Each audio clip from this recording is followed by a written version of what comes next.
And good morning. Welcome to Talking Leadership. This is your co-host, Ben Deverson, and with my standard host, Eric Perez. G'day, Eric. How are you? Good, mate. Thank you. Today, we continue our fourth podcast in the series of leadership in the military context. And this podcast that I've been looking forward to for several months because it involves a very dear friend of mine and a fellow graduate from the Royal Military College class of 1996, Drew Horsell. How are you, Horse? Good, thanks, Ben. Yourself? I'm very good, thank you, sir. There you go. I already dropped your nickname. I'll stick to Drew. As I mentioned, Drew and I go a long way back, and I have watched Drew's career over 25 years, including exiting the military and going straight into running his own business, to which today is a very successful business in Horsell. So, Drew, just for our listeners, where are you at the moment? So in the office, we're out of lockdown in Melbourne here. So excited to be back into the office regularly now. We're starting to look at opening back up. But even last night was my first night out in 7 or 8 months, sitting in a restaurant having a drink with my partner. So it's exciting times down here. Brilliant. Now, this is our fourth podcast in this series of leadership in the military context. Drew being our fourth male guest. Our fifth male guest will be our next podcast. And then Eric and I will be moving on to 5 exceptional women who have experienced leadership in the military context and in the commercial world. So we look forward to those additional 5 exceptional female leaders who have come from the military background. But I might kick off with our first question, Drew. And for our listeners, we're keen to understand, what was the beginning of your leadership pathway?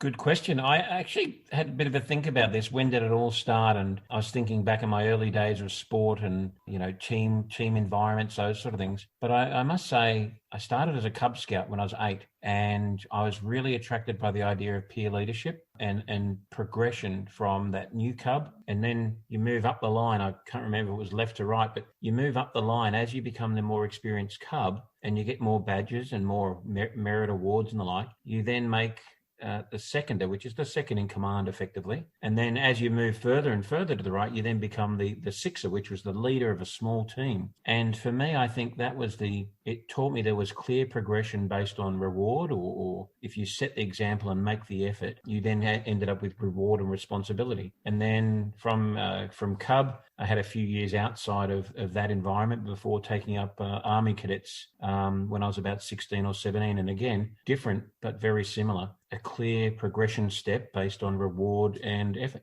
During that leadership pathway, Drew, as a young Cub Scout, did you find that leadership style just evolved naturally in yourself? I'd like to think I was always confident, and I certainly didn't know what leadership was back then. I think it was just looking forward to being recognised and recognition, and that's the important thing about any type of leadership is recognition of subordinates. But yeah, I don't think it was anything special, perhaps. But having grown up with team sports, growing up in a loving family, I think I had that confidence and that confidence in my own abilities to be able to go on and want to lead. And I think that was a good thing about, even at the Cubs, becoming a second or a sixer wasn't just about getting a badge of rank. It was then turning around and making sure that Cub on the far left could also progress and come to the right in the team environment. So that responsibility, and I thought I was very attracted to that idea of helping others to become hopefully their best. Little segue there, Eric, into servant leadership, I think.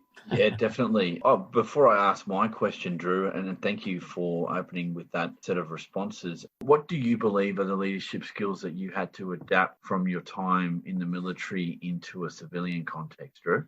I think most importantly was the focus on people. Our people at Horsell are our best feature. And I say that quite clear, and I know it's tongue-in-cheek and a lot of people say that, but I genuinely believe that. And I've talked in the past that my dad and I had a difference of opinion when I started Horsell 13 years ago. I thought it was all about profit. I genuinely did. I was starting a business thinking it was all about making money. And my dad said to me over a few too many beers amongst a group of friends, it's all about the people. If you get the right people, you'll make the right profits. And I was like, oh, that's total nonsense, Dad. If you have the profit, you can get the best people. I'm more than proud to say that he was right and I was wrong. 13 years later, it's definitely about the people. So I think we need to be commensurate or aware that not everyone in our organisation shares our company values. They're not there protecting the nation and defending the flag and those great sort of military things. Most of my staff, I hate to say it, are probably there because they need a job and they've got bills to pay, and they have their own motivations. And I think it's recognising that just because you join the military and you sign up for 4 years, etc., you have to stay there or you have to be there. None of my staff have to be here. If they don't like it, they can leave, but it's up to their motivations of why they stay. And I hope the motivation is because we focus on people. But I'm also a realist who says that many of them are probably trying to pay all their bills just like we are. I think in the military, it was simple. You're on board, and if you weren't on board, you were pressured. Peer pressure did exist and does still exist. You were punished, so you were retrained, I think they called it at the time. And you had that period of peer pressure or punishment until you're either back on board or you were outed. So you were moved on, posted somewhere else, or discharged, which was a lengthy and difficult process. So it fell mostly on peer pressure and punishment. I can't do that with my staff. I have to coach and motivate them and make sure that I'm motivating them towards their own goals, their own motivations.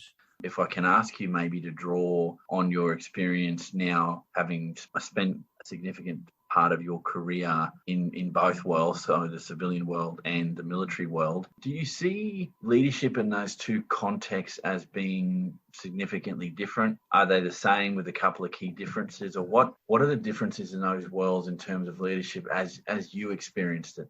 They are different in many relations, but not in every regard. For me, a military cannot conduct its business other than on operations. So whether it be warlike, peacetime, humanitarian assistance and disaster relief, which I must say is something we've seen so successfully happen in Australia in the last 12 months with bushfires and COVID relief. Our regular reservists across all three services have made me extremely proud, and I hope Australia really proud, that they can't do their business unless it's doing the nature of the military. A military is training from day one to deliver its purpose, and that's largely, I'd say, to defend, sovereign interests. But a business does this every day. It makes a product, it helps people, it delivers a service.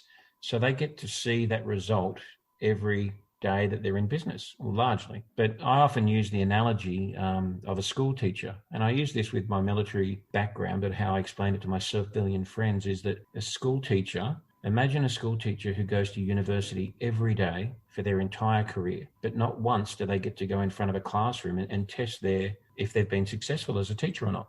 As a soldier or as a military person, the only time you get to do that is when you're on those operations, that warlike peacekeeping or HADR operations. The rest of the time, you just hope you're going to do well. But until you get in front of that class and a teacher's doing the job, it's like the soldier. You can train for 30 years, particularly pre-East Timor of late 90s, early 2000s. Most of our military post-Vietnam was training. Obviously, the last 20 years, we've had a very high operational tempo. So those soldiers, those school teachers now get to test and see how good they are at their job. And I think that's probably the key differences. Can you define operational tempo in layman's terms? To put it back into between the end of Vietnam in the early 70s until East Timor in 1999, which was my operation at the time, was largely a peacetime, peacekeeping environment where we had small but significant contributions to Rwanda and Somalia, Cambodia and other UN missions. But we didn't have the mass thousands of people that we've had on operations since East Timor, Iraq, Afghanistan, our border patrols, our sovereign borders and the like. And since that time, we've had multiple thousands of people on operations at each time every year.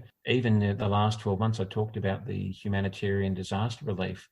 We've had significant amount of our forces mobilised within Australia that we normally wouldn't have seen. So rather than just going for training for 3 months in the bush, we're actually doing real life, real operational tasking. And it means that we're busier than we've ever been. But for me, it also comes back to that leadership, those skills that people are developing in training are actually being put into practice. And when you put it into practice, like any leadership, hopefully you learn from it and get better at it.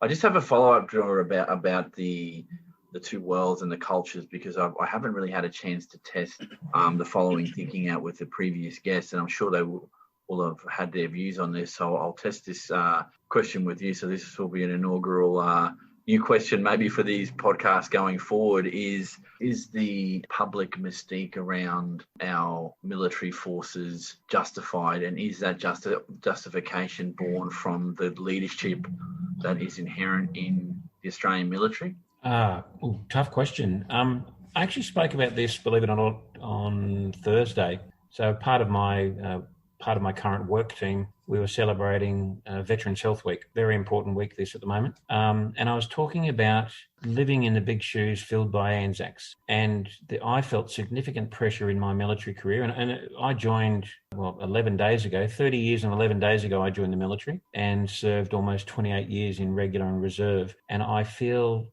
that the public almost demanded me to be of an Anzac. And to be honest with you, they're very unfair shoes to fill. It places a lot of pressure on serving and ex-serving military people that if you didn't storm the beaches at Gallipoli, you're not worth it. Whereas when we put it into context, the people that stormed the beach at Gallipoli were a minor number compared to the overall people that have served over the last 100 or so years. So I felt that pressure immensely, and I think that's what the public recognises. They expect their leaders to be today being Beersheba Days, the Harry Chevelles sending the 4th into battle and taking the Wells, but not all leadership is like that. So I think the public perception of leadership in the military is what they read about or what they see or what is romanticised in fiction or, close fiction, where we see movie adaptations and the like, and it's just not real. It's what we get taught, Drew, and this is an issue. And I'll put my hand up as a lay person that is looking at your world from the outside in. That media, the TV, even our books romanticize what was. Now, I'll have to pitch this the right way, so I'm not having a go here. But in terms of military operations, Gallipoli was a loss. We didn't have a win. We retreated from that conflict. So on that score, okay, what exactly are we celebrating? I think the celebration for people in my neck of the woods is that probably not as well trained individuals took up a gun and said, we're going to do something for our country. They went into it headlong under, in some instances, and correct my history here, under the command of, we'll call it GB across the way.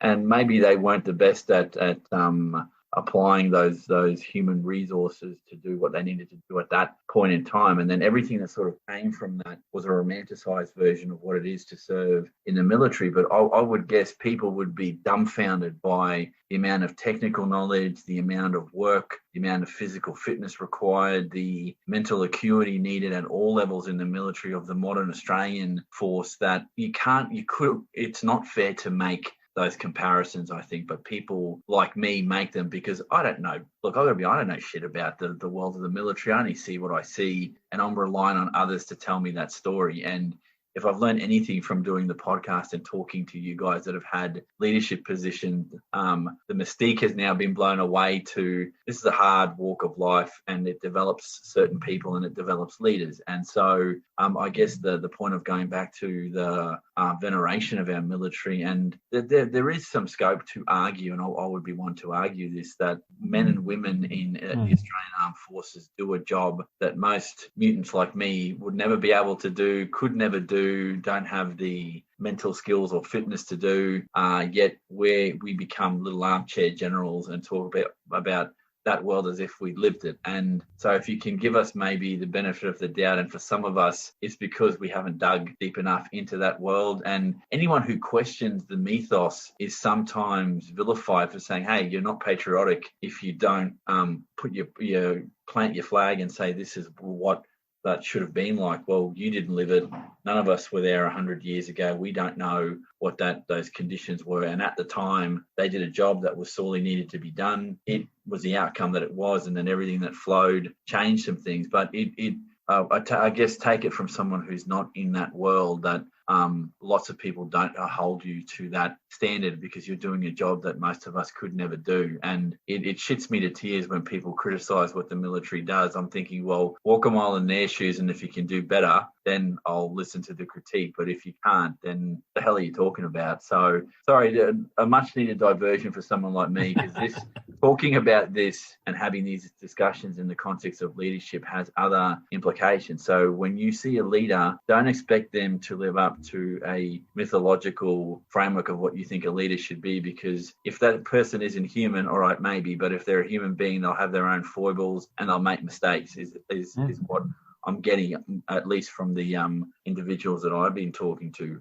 Ben, does that ring true for you, mate? Yes and no. I think there is a mystique, as you mentioned, although I'd like to think, and I hope you would support me with this, Drew, I think the perception or the public perception of the military has certainly improved since 1999, as we have had the ability, I guess, to celebrate the Defence Force's role a little bit more. Vietnam was not a popular war, and the military perception through that sort of late 70s, 80s and 90s was a little bit, I don't know what the word would be, redundant. And then as we saw 99, and then you start to celebrate those, let's call it key people. For instance, General Cosgrove, who obviously went on to be the Governor General. And then obviously the people such as the Trooper Donaldson and Ben Roberts-Smith and the other VC winners and those sort of things. I think the mystique is more of an awe or an admiration, but I guess it's done so with a fair bit of romanticism. I don't know. What's your thoughts on that, Drew? Well, I think absolutely, and I must say those figures that you mentioned, I'm in awe of. Even as a guy who served 28 years, I'm in awe of them, and most people I know are in awe of them. Eric, I guess one thing that sparked when you talked about Gallipoli, and Ben and I probably will differ you on that, is we didn't retreat from Gallipoli. It was a planned withdrawal.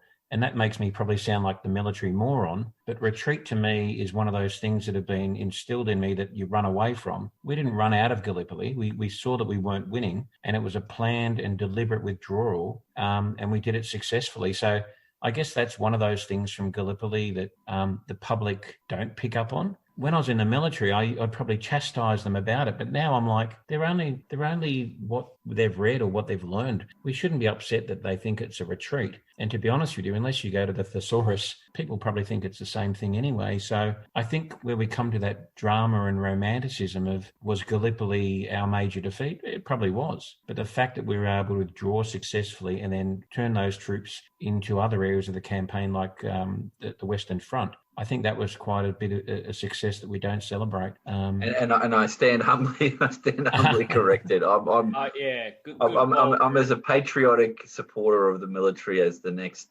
person. And look, we in the non-military world look at what do you call it, a strategic withdrawal, and use the word retreat. And I used it in the context of just getting yourself out of the situation. I don't put a negative connotation as if we gave up, we threw a hissy fit, grabbed our bat and ball and just left and didn't want to prosecute the fight. But again, for me, it's maybe semantics that are important for you guys and important for me to get right. So I appreciate that. I guess one of the things, again, and this is where TV and the internet spoil you for understanding what things mean. Would I have thought any different of the mystic nature of that campaign if the Australians had stayed and died to a man like the Greeks did in Thermopylae?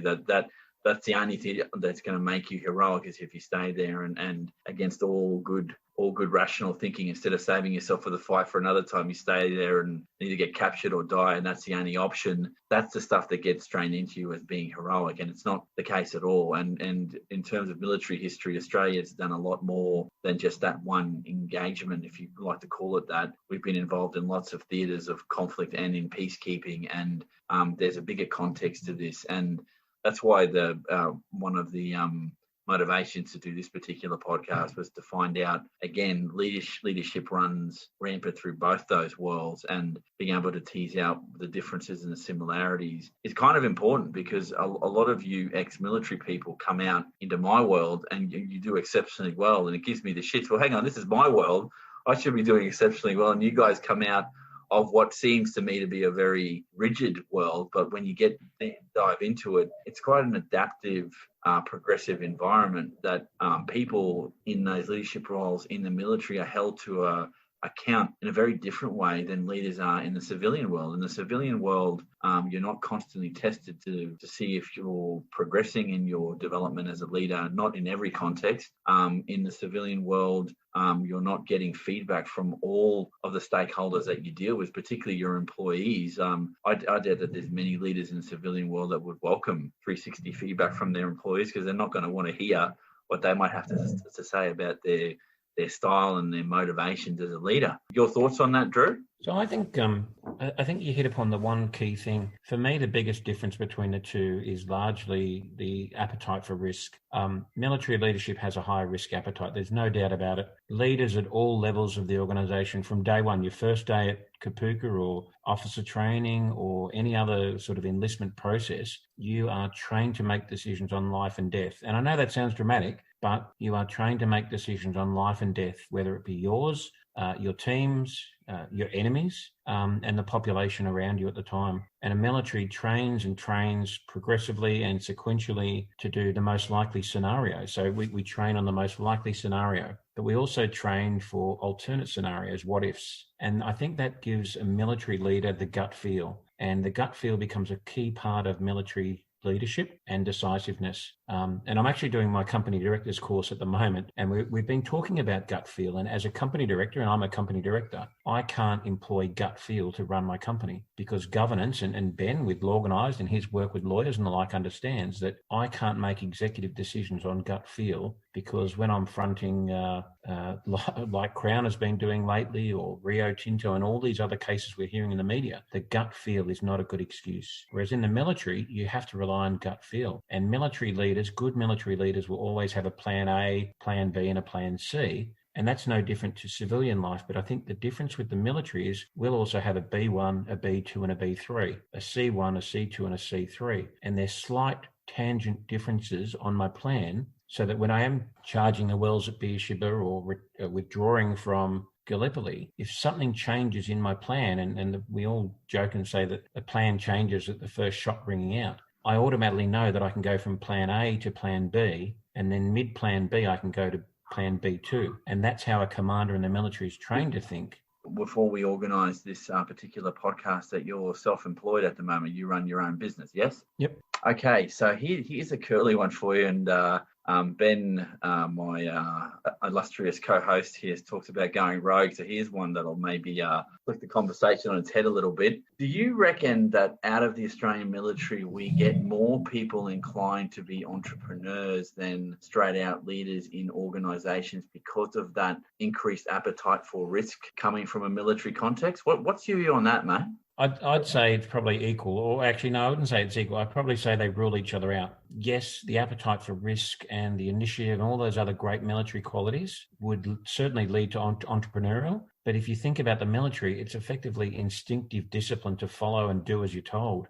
So many, when they leave, are really looking to be told what to do. And I guess that's that challenge I say, is that everyone's individuals. And that's the key thing between this military civilian leadership discussion. Everyone is an individual. Everyone that you lead is an individual and has their own motivations. But I'd like to think that when the military leaves, certainly they have that entrepreneurial streak. They have the confidence, the assertiveness, the want and desire to go on and do something for themselves, to be part of, like my Army cadet discussion, to be part of the decision-making process. So that natural bent to go and become entrepreneurial, I think, is a key. But again, I am concerned that when you're in the military, you are largely told what to do, what to say, what to think, and therefore that can be an inhibitor, I guess, to success, because many people come out and say, well, if I'm not being told to go and do something, if I'm not being directed to go and do something, if I'm not following a standard operating procedure or process, I just don't do it. So is the military any better? I don't think it is. Potentially those that come through the thought schools, the universities, would largely have better ideas, whereas the military, it's largely groupthink, where you sort of, as a team, you evolve, this is the decision, this is what we're doing, and away you go. Now, I could be wrong. It's not my first time. It's a fascinating environment, mate, and there's not many like it. Like I don't think it's comparable to, say, our police forces or any other group of individuals that because essentially what you guys do is put your lives on the line for the sake of another group of people that you may never meet. And so, jokes aside, that matters to someone like me because I couldn't do it. It's sort of good to know that other people are there prepared to do that on your behalf, because it takes that idea of being civic-minded to its absolute monstrous conclusion that you're prepared to give up living, breathing, and having your own life to protect those of others that can't do the same. And that matters. So, and here's the not quip, but definitely for those listening. I may have used the term retreat before we were talking about Gallipoli. I'm not anti-Anzac. I'm not anti-military. So if I get any crap on the listing of this when this goes up on LinkedIn, I've said it now 3 or 4 times. And for those in the military that were thinking of coming onto this podcast, I'm not anti what you do. It was a view, a misinformed view, but it was only one view. So please don't come at me like that. I'm very pro what you guys do. And on that note, and bearing my strategic withdrawal from that statement before, I'll hand back over to my co-host, Ben, mate. Over to you, buddy.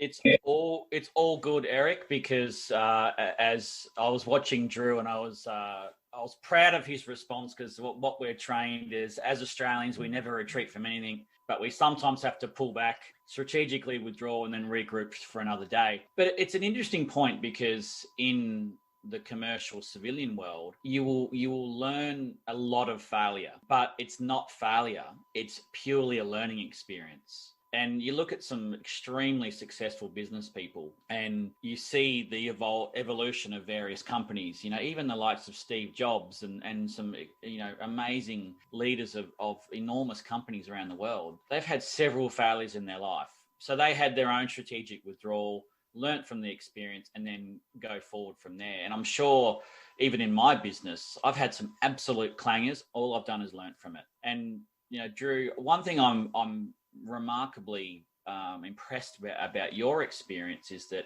and correct me if I'm wrong, you literally exited defence and the next day you started your business. Is that right? Well, technically, yes, but I then went and worked for a great company for 2 years. So I left the military, started my own business, because I didn't have a goal when I left. I talk about my ex-wife at the time. I came home and said, guess what I did today? And I told her that I'd resigned, and she said, oh, great. Has somebody headhunted you? Have you been offered $1 million somewhere else? I said, no, I just wanted to get out and to take all that security. As a military family, you have a lot of security. But I backed myself and I had confidence in myself. So we started a company the next day. But I then went and worked for another great company. But in starting in that company, I realized it was just like the military, but a different name. Slow moving, process driven. It wasn't a real opportunity for me to shine and to do what I wanted to do. So it took me just under 2 years, Ben, to actually get back into Horsell. And 13 years strong now is a feat that I am so proud of. I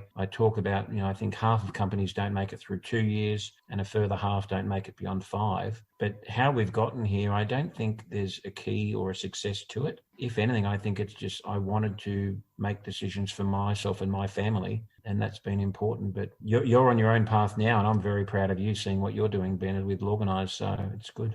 You're a good man, Drew. But I think it's a sight to behold seeing a business like yours grow. And I think you're what around 20 staff now. So it's a great story. So what do you think are the critical leader capabilities that leaders need to demonstrate on a daily basis? I think integrity. I think to carry over from my military days, I think integrity is everything. It's the one thing that you can control yourself. Everything else seems to be controlled by others, but we call it doing what is right, even if it hurts a bit. And I know, and I might have customers listening who will disagree, but they'll agree that I haven't always got along with my customers. I've told them what I think, often to my own detriment. I've turned down work. I've trodden on toes. But I've stuck up for our values and our principles and our people, particularly in jobs where largely an on-hire or labour hire consulting professional service workforce is, if my staff aren't being treated correctly, I let the company and the customer know. And we've withdrawn staff or withdrawn contracts. And whilst you think, well, hang on, Drew, how do you ever make money? For me, it's because the customers that we want to work with us come back to us knowing that we have integrity, that I can walk away from a job. I don't need their money to do as they tell me. And I think that's probably important. I think there's a few others, Ben. Clear direction, bigger picture. In the military, we call it commander's intent. If a team knows the bigger picture and where they fit into it, I think even without that clear communication, they can largely follow and make their own decisions to where the organisation or the team needs to be. And commander's intent or the bigger picture is important. Stakeholder relationships is probably another one. Knowing who are your stakeholders and then knowing that each of them have their own unique characteristics, their own motivations, their own needs, and then how you best manage each of them as individuals. And I think the last one is trusting your team. What I've seen is that micromanagement is the biggest killer to the team and organisational success, where all of your staff are working hard to a deadline, and then you might spend, or you might not get back to them on time, or you don't give them the incentive or the reward or the acknowledgement. And I think, trusting the team is probably the most important one moving forward. That is a really good list. And in particular, that last one, I think that the micromanagement, I've actually found that in my post-military career, when I have been micromanaged, I find that I actually perform at my worst. So I think that is a fantastic list.